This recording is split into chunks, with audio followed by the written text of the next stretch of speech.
L'ombre de la baleine de Camilla Grebe. Quand des cadavres de jeunes hommes échouent sur les côtes de l'archipel de Stockholm, la jeune flic Malin et son supérieur Manfred sont missionnés pour résoudre ce sombre mystère. Hélas, chacun est plus vulnérable que d'habitude. Malin est très enceinte et Manfred est meurtri par le terrible accident qui a plongé sa petite fille dans le coma. L'inspecteur Manfred, divorcé et remarié, loupe du regard un instant sa fille de 5 ans. Celle-ci tombe du balcon pour avoir voulu regarder de plus près une pelleteuse. Hospitalisée, la jeune fille est mise dans le coma pendant que son père doit enquêter sur la mort de jeunes hommes battus et jetés à l'eau. Samuel, de son côté, jeune adulte qui vit encore chez sa mère Pernilla, une croyante et mère célibataire, deal jusqu'au jour où celle-ci s'en rend compte et jette la marchandise qu'il doit remettre lors d'un rendez-vous.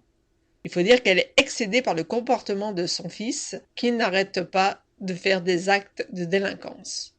Pernilla le met alors dehors. Samuel panique à l'idée de faire face à son boss.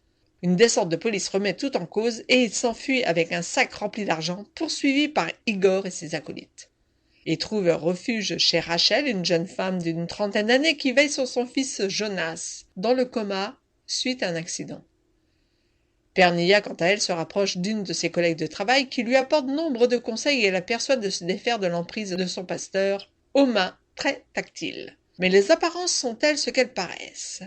Les cartes sont rebattues dans ce thriller scandinave lentement mené par Camilla Grebe, qui nous emmène au travers de ce polar en nous laissant suivre le destin de 3 personnes, un policier, un jeune délinquant et sa mère. Le rythme est un peu long et pourra déplaire à certains. Pour les autres dont je suis, cela ne dérangera pas, même si les lecteurs auront hâte de découvrir la fin et d'avoir le mot final à cette histoire qui sait nous tenir en haleine au travers de chapitres qui narrent tour à tour ce que vivent les 3 protagonistes principaux de cette histoire. Le parallèle entre la mère et le fils est intéressant. L'un qui au départ est un petit délinquant tend à retrouver une certaine vertu quand celle qui lui a donné le jour sombre petit à petit, elle-même dans la délinquance. Il est difficile de se séparer de ce livre une fois les chapitres entamés, surtout durant la deuxième partie. La première amenant lentement l'aspect psychologique de l'histoire qui va permettre à la seconde de prendre toute sa teneur policière. Avec l'ombre de la baleine, c'est encore un excellent polar venu du froid qui nous est servi, cette fois sous la plume de Camilla Grebe.